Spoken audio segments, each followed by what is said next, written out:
दोस्तों कहा जाता है कि समय का पहिया घूमता है और समय करवट ज़रूर लेता है और आपका किया आपके सामने आता है। लेकिन मैं कहती हूँ अगर जिसका किया हो अगर उसी के सामने परिणाम स्वरूप में आए तो ही अच्छा होता है। नमस्कार दोस्तों, मैं हूँ शशि पांडे और आपके सामने आज बात कर रही हूँ इस पोस्टर के ऊपर।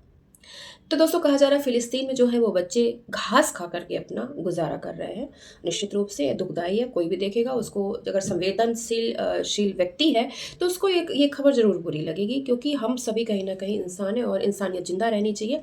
लेकिन दोस्तों जब यही बात एक तरफ़ा हो तो फिर थोड़ा-सा कहीं न कहीं मन दुखी होता है और ऐसे ही बच्चे थे जो हमारे कश्मीरी हिंदुओं के बच्चे थे, कश्मीरी पंडितों के बच्चे थे, कश्मीरी भाइयों के परिवारों के जो बच्चे थे, उन्होंने बहुत यातनाएँ सही, बुज़ुर्गों ने बहुत यातनाएँ सही, युवाओं ने बहुत यातनाएँ सही, जिसको अचानक से यकायक अपना घर छोड़ कर के जाना पड़ा हो और कोई उम्मीद नहीं रही हो कि अपने घर वापस आना है या नहीं आना है।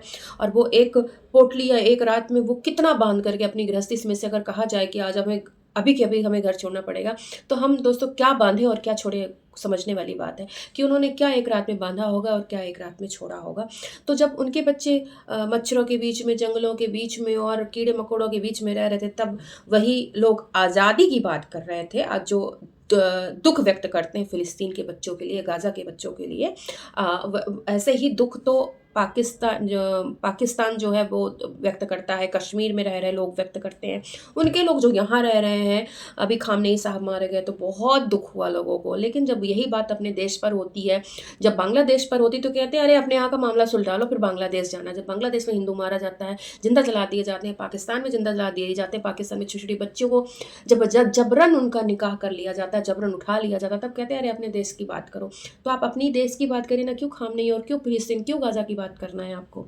तब आपको नहीं, तब आपकी संवेदनाएँ कहाँ मर जाती हैं? जब भारत में ही रह रहे लोगों के साथ अन्याय होता है, जब भारत में रह रहे लोग कन्हैया जैसे लोगों का गला काट दिया जाता है, तब आप बिल्कुल शांत होते हैं, तो आपकी संवेदनाएँ नहीं जागती और फिर आप उम्मीद करते हो कि जो है वो सब लोग दुखी हो जाएँ, मोदी जी नहीं भूले तो ये नहीं भूले तो वो नहीं भूले। देखो, ईरान के साथ जो है वो हमारे भारत के वैश्विक रिश्ते हैं, ना कि बहुत हमारे व्यक्तिगत रिश्ते हैं जिस पे हमें दुःख व्यक्त किया जाए। और भारत जो अगर कुछ लोग तो ये कहते हैं अरे ईरान तेल नहीं देगा तो ये हो जाएगा। तो भैया भारत से भी बहुत सारी चीज़ें ईरान लेता है जिस पे वो निर्भर है, वरना वहाँ तो रेत ही रेत है, रेत खा के ज़िंदा नहीं रह लेगा रेगिस्तान में वो ईरान या जो भी देश ऐसे हैं जो तेल के भंडार हैं, तो वो अगर तेल बेचते हैं तो तेल के बदले में बहुत सारी चीज़ें वो भी लेते हैं। तो ये एक संतुलित व्यापार होता है, ना कि किसी देश के ऊपर एहसान होता है। आई बात समझ में? तो ये कोई एहसान नहीं कर रहा था ईरान या जो भी देश किसी को तेल दे रहे थे, ईंधन दे रहे थे, तो किसी के ऊपर एहसान नहीं है।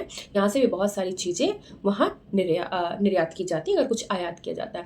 रही बात जहाँ पर भारत के लिए, तो कहीं न कहीं ख़ामनेई जो है वो बताया जा रहा है 1980-82 में जब कश्मीर में आज़ादी की बात की जा रही, तो ख़ामनेई वहाँ पर गया था आज़ादी की बात करने। किससे आज़ादी की बात करने? वहाँ के ही रहने वाले, वहाँ के ही मालिकों को हटा कर के आज़ादी की बात की जा रही थी।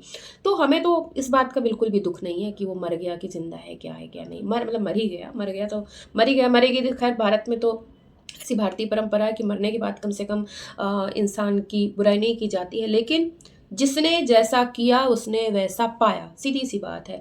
लेकिन देर से पाया हुआ फल भी न्याय नहीं होता, मैं कहूँगी। जब जो जिस समय करे तो उसी समय मिल जाना चाहिए। और कहते हैं जैसे हम कहते हैं भगवान है, सब जगह भगवान ही कर रहा है।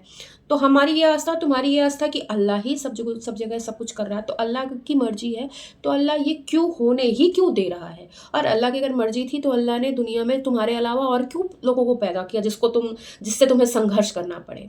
तो भैया ये फालतू की चीज़ें हैं। बहुत सारे धर्म हैं, बहुत सारे लोग हैं, आस्था का एक तरीका है जीने का, एक सहारा होती है आस्था, ना कि ये कि हम अपने आगे हम किसी को देखेंगे ही नहीं।